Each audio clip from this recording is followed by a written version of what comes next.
Welcome to the RadioGraphics tutorial for manuscript reviewers. I am Jeff Klein, editor of RadioGraphics, and along with my editorial board members Dr. Mindy Horo and Dr. David DeSantis, we will be describing the process of manuscript review for the journal. This is a tutorial for those who are beginning as reviewers for RadioGraphics, or for those who have reviewed for us previously and are looking to obtain a better understanding of the peer review process that was recently updated in 2013 with the advent of Scholar One as our manuscript submission, processing, and peer review system. This presentation will be divided into 4 parts. First, I'll detail how one becomes a peer reviewer for RadioGraphics and take you through the process of creating a reviewer profile in Scholar One, our manuscript processing and peer review system. Second, I'll show you how to acknowledge and accept or reject an invitation to perform a manuscript review once you have been identified by our staff as a potential reviewer for a given manuscript. In the third part of this presentation, Drs. Horo and DeSantis will take you through the review of a recent paper and provide some insight into how experienced reviewers approach a typical review for the journal, including an assessment of learning objectives and CME exercises. Lastly, I'll finish with a description of our process of awarding CME credits for high-quality reviews, and will also detail our annual Editor's Recognition Awards given to our best reviewers. Now let's discuss how to become a peer reviewer for RadioGraphics. Most people who review for us have done so for years, while each year we are approached by practicing radiologists, radiation oncologists, and physicists, usually those in academic practices, to join our reviewer pool. I ask each person for a CV and make a determination as to whether the individual has the training and experience to review for us, and if we have a need for additional reviewers in a particular subspecialty area. For a limited number of members in training who are interested in becoming peer reviewers for RadioGraphics, we now have a mentoring program open to any 3rd or 4th year resident or fellow.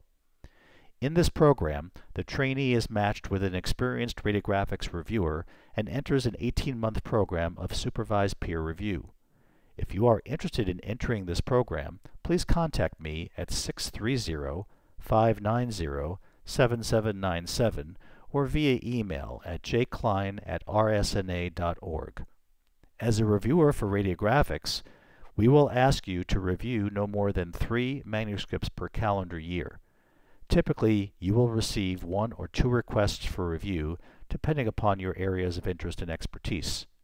When possible, those reviewers who also serve as RadioGraphics panelists at the RSNA annual meeting will be asked to review a manuscript that they have seen as an exhibit at the annual meeting and had recommended for submission, as they will be familiar with the content and will be in the best position to assess the quality of the submission relative to the exhibit. While this technically unblinds the authors to the reviewer, we believe this is the best way to assess the content of the paper relative to the exhibit from which it was solicited. After you have been invited to become a peer reviewer for the journal, if you haven't already done so, you will need to log in and create a reviewer profile by choosing RadLex terms that describe your area or areas of subspecialty interest. These same terms are being used by our authors as key words to describe the content of their submissions. To allow our staff to better match you with appropriate manuscripts, it is important that you select as many terms as possible to describe the scope of your interests. We believe this will provide you with a better reviewer experience and will lead to a more thorough assessment of the submission, with constructive feedback to the authors for improving its quality. On the Scholar One site, you will also be asked to disclose any potential conflicts of interest and indicate periods of time when you are unavailable for manuscript review. Here I am logging in to the RadioGraphics Scholar One website. And after logging in, you will see a link to the Reviewer Center. Once we've clicked on that link, we can edit our account, and you will see 3 fields. The first, which will ask for your name and for your primary and secondary email address.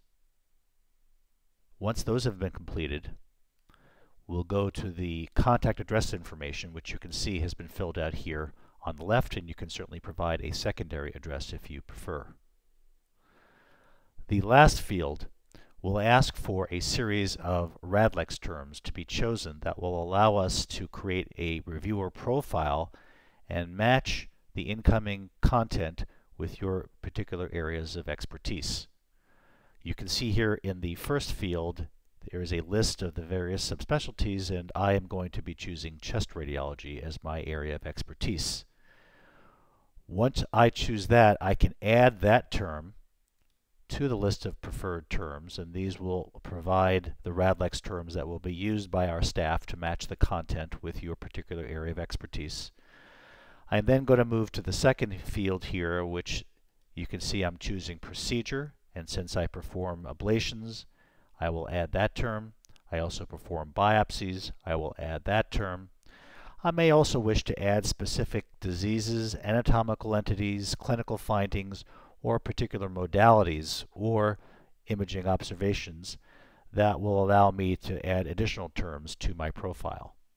Here in the anatomical entity, I'm going to add alveolar, since I have an interest in alveolar disease.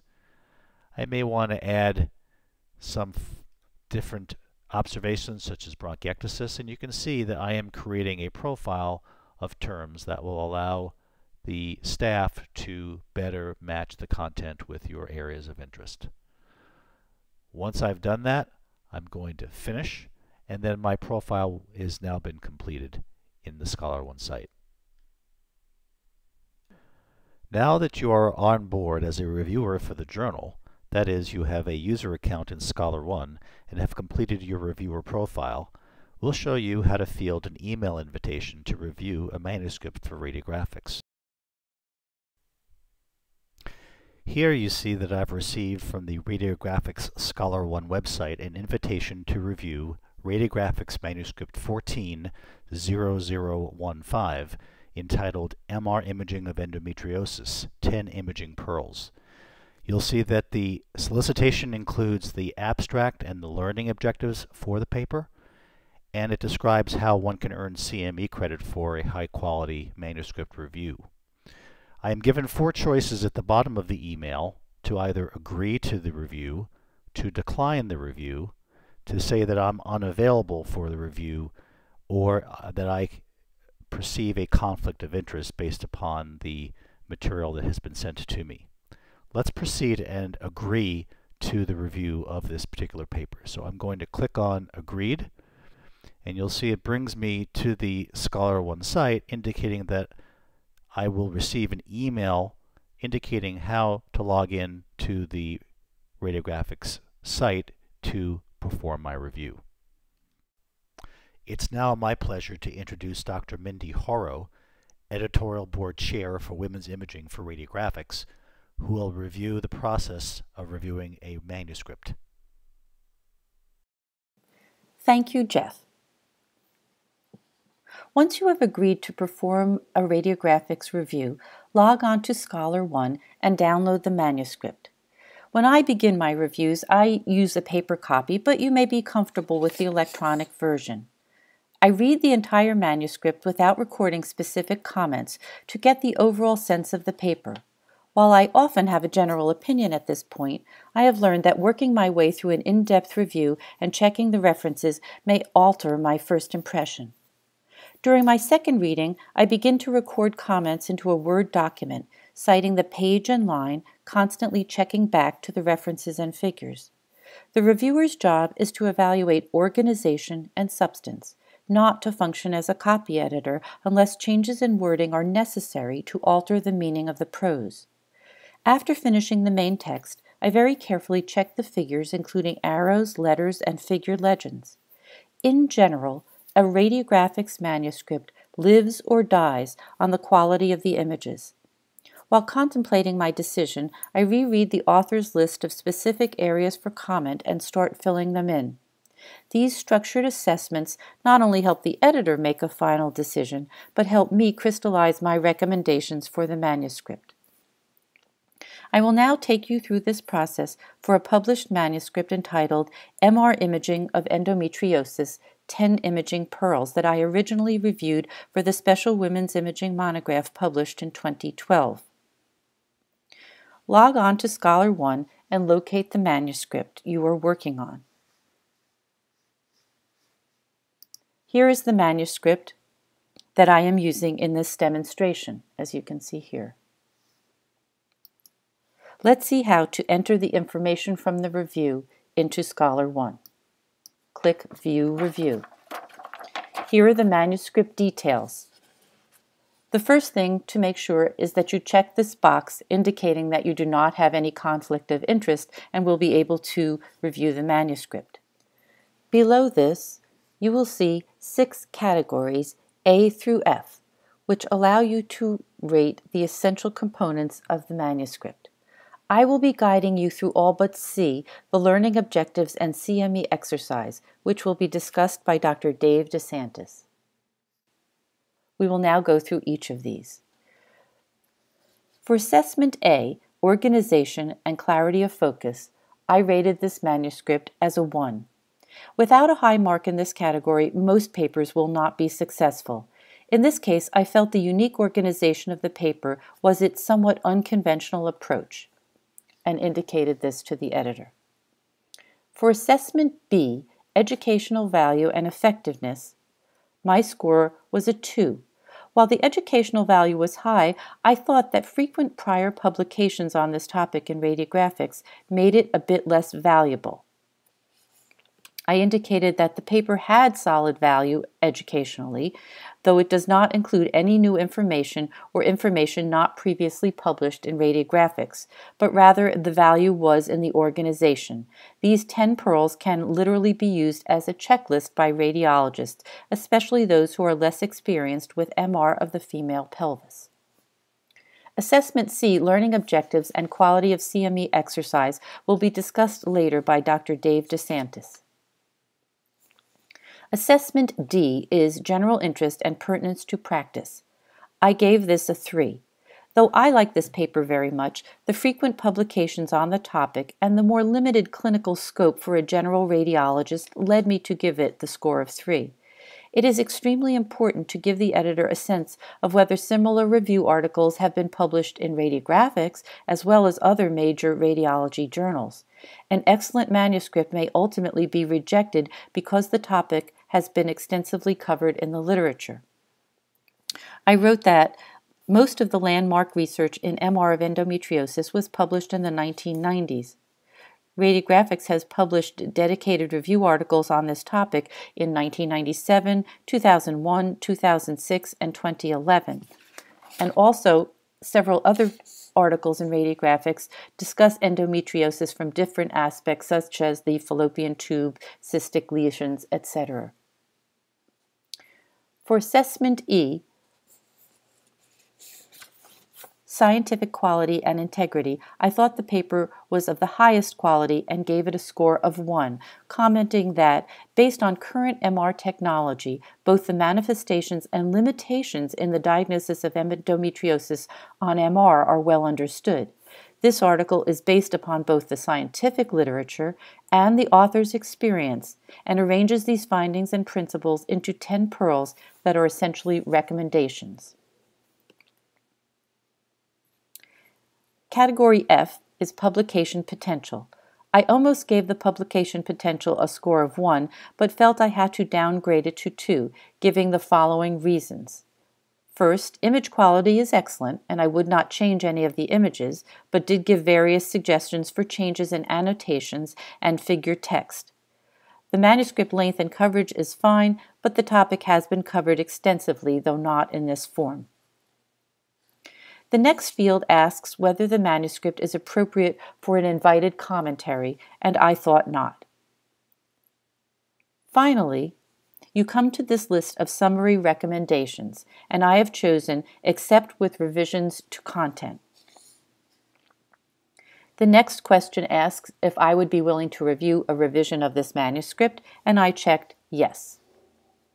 At this point, as you can see here, you may enter any further confidential comments to the editor that were not already covered in the previous lists followed by a list of non-confidential comments and suggestions for the authors.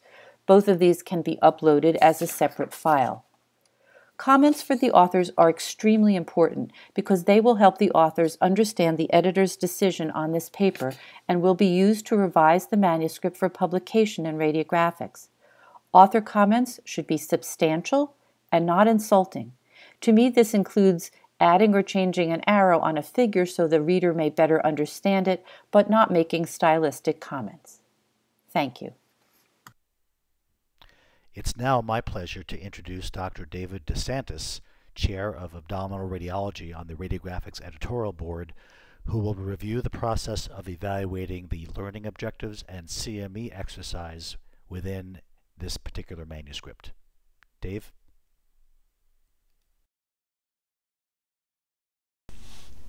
Section C is sometimes a little tougher for reviewers because the concepts are more familiar to the education community than to those of us who write clinically related medical manuscripts. Section C deals with two components of the manuscript: the learning objectives and the continuing medical education or CME questions. Let's start with the learning objectives. For our manuscript, a reasonable goal might be that the reader will better understand endometriosis, particularly its appearance on MRI. But there really isn't a way to measure what we mean by understand. So instead, we expect the authors to craft their learning objectives from things that CME questions can really assess, solid action verbs like state or identify. And those guidelines, with examples, are provided to them in the information for authors. We want to see, in a specific and measurable way, what the readers will know and what they can do after reading the paper and completing the CME exercise. Let's take a look at real-life examples from our manuscript. List the different locations of endometriosis. Describe the typical MR findings of endometriosis. Recognize the MR imaging features of malignant transformation of endometriosis. Each of those verbs is right from the instructions for authors, and they're all measurable with multiple choice questions. So these learning objectives would get a definite thumbs up. So after you've made a judgment about the learning objectives, you'll move on to an evaluation of the CME questions themselves. First, you're asked to assess whether the answer to each question is clearly stated in the relevant text or figure legends. The guidelines for authors ask that the correct CME answers be identified in the manuscript text, making your task easy. If the answers aren't highlighted, you'll need to do some searching. Let's look at an actual question from our manuscript. Which of the following is the most common location for solid endometrial implants? We're told that the correct answer is uterosacral ligaments. So we go to page 11 of the manuscript and find a sentence that reads, "The uterosacral ligaments are considered the most common location of solid endometriosis." So the question clearly is answered in the text, and the manuscript gets another thumbs up for this part of the review. Your final task in Section C is to decide whether the CME questions match the stated learning objectives. In other words, if the readers can answer the questions, have they learned something that the authors wanted them to? So back to our manuscript, and let's apply that test to one of the CME questions. CME question 10 asks, which of the following is a typical location of direct implantation of endometriosis? And we're told that the correct answer is laparoscopic ports. So we go back to the learning objectives, and the first one is list the different locations of solid endometriosis in the female pelvis. Well, now we know that laparoscopic ports are one of those locations, so the question does indeed match closely with the learning objective, earning the manuscript a third thumbs up for Section C. A couple final points. Please be sure that the correct answer for each question has an accompanying reference. And finally, you'll note that Section C doesn't deal with the mechanics of the CME questions, or whether they follow our standard question writing guidelines. That's the topic of another tutorial. But as a reviewer, you are free to include observations about the questions and suggestions on how to improve them in your comments. The question writing guide in the January-February 2014 issue of RadioGraphics is a handy resource. I hope that these examples have given you a practical plan for how to approach Section C of your manuscript review. And now, back to Dr. Jeff Klein. Thanks, Mindy and Dave. To finish up, I'd like to describe our process of awarding AMA PRA Category 1 credit for manuscript reviews and our annual Editor's Recognition Awards. Beginning in 2012, the RSNA began offering 3 AMA PRA Category 1 credits for each radiographics manuscript review that was of high quality. Each completed review is graded on a scale of 1 to 5 by the editor or associated editor for informatics or practice policy and quality initiatives. Each reviewer receives his or her grade along with a composite of the comments from all reviewers and the editor with the final decision on the paper. Those reviewers who have received a grade of 1 through 3 are eligible for CME credits and are asked to complete an evaluation of the manuscript review activity in order to receive their CME certificate. This slide shows the actual window on the RadioGraphics Scholar One site where each review is scored for its quality and timeliness.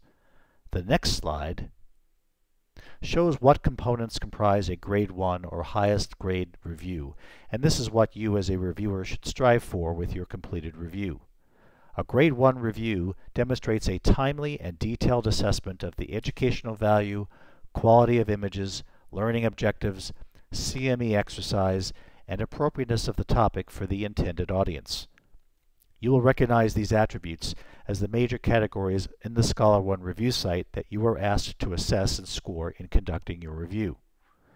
In addition, it is important for the reviewer to assess the contribution of the paper being reviewed relative to existing radiographics material or other radiology literature on the topic being considered. The reviewer should demonstrate an expertise on the subject being considered. The use of the RadLex reviewer profile helps our staff match the reviewer's expertise to the topic of the submitted content and thereby allows each reviewer to provide the expert analysis needed. Also important is that the reviewer provides substantive suggestions to improve the quality of the submission. These may include reorganization of the material, adding or removing content to improve the educational effectiveness of the paper, but does not include language or grammatical suggestions, as the RSNA has a highly skilled production staff with copy editors who can attend to these issues as long as the message of the paper is not obscured by language issues. Obviously, the review must be free of bias and conflicts of interest. Finally, a review that is late will be downgraded 1 grade level. Our Editor's Recognition Awards are given each year to those reviewers who have provided the highest quality and most timely manuscript reviews for radiographics.